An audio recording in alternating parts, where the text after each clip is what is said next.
Okay, so this is another thread tutorial video. As you can see, we've done a couple here, but this one is going to be on a staggered satin stitch. I don't think that's the technical term, but that's what I refer to it as. It's the easiest way to explain it and the most practical, I think. So like a satin stitch right here, it's meant to fill area. Couple examples I've used it in is when you're like blending a sunset, you want the colors to blend instead of just having kind of that blocking effect. Or it looks really good with rivers as well. When you're trying to shade the different types of blue, give it a little bit of dimension, it works really well. So here you're just going to come through, again, starting like any stitch, coming through the back. And this one, instead of the satin stitches being this long, sometimes you can go longer than that or even shorter than that. I usually try and go shorter just because it blends a little bit better. So I'll probably do a little bit smaller stitch here. So it looks like that, and see that one's a little crooked. That's one thing. It's not as big of a stress in the satin stitch or the staggered stitch just because you're meaning to blend, but with a satin stitch, you do want to try and keep them as straight as possible using the little dots. So, but you got your first stitch here, and then you're going to come through right about halfway through the stitch that you created and go a little bit further. And the nice thing about these ones is they don't have to be the perfect length. They don't have to be exactly the same. So you're just going to stagger it just like that. And you can go out as far as you want or as low as you want. Oops, that's going to be down. And it just kind of adds this little staircase effect. Some people call this a brick stitch, but if you're just going to be doing one line and then stacking the lines to where it looks like that kind of filling cement effect of bricks. And then you can make your way back. Here, I like to kind of move back and forth because it does add a lot of dimension to the design.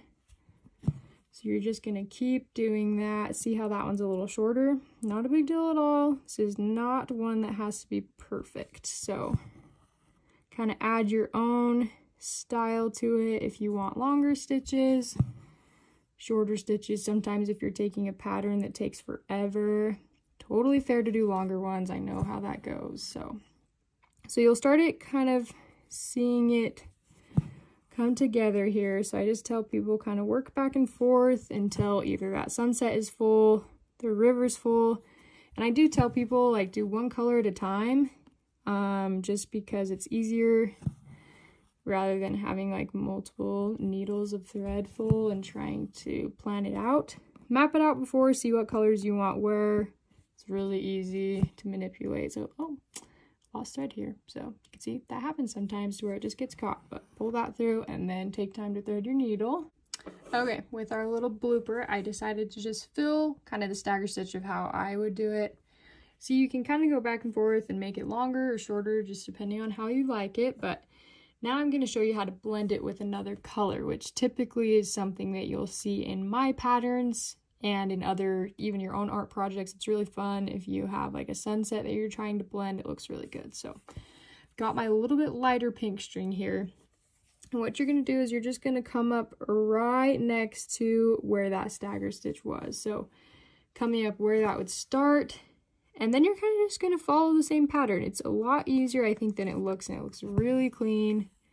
Just kind of pull through there, see how well those are blending together. And you can even come out, sometimes I'll come out to where I want the stitch to end, just because it's easier to go down into where that stitch started and see there. So you can do that.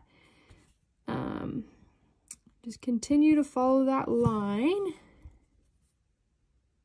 And then sometimes I'll even, if I want to add a little bit of a different effect, I'll swap sides. So you can come back over here and work it in there. Come back to the other side. Just so you can add kind of that gradient effect, or even if it's just like two pretty different colors, it still adds a really nice transition to it. See, and sometimes you do want to try and make stitches overlap. So that's a mistake I've made where they just look kind of separated, and it's not a bad thing. But it definitely looks better if you're able to overlap the stitches a little bit of the same color. That way it does look like it's blended a little bit better. But just finish out here. And again, if you want to come back to the other side here, adding a little bit more of that lighter pink. Anyway, you get the topic now, but I'll show you.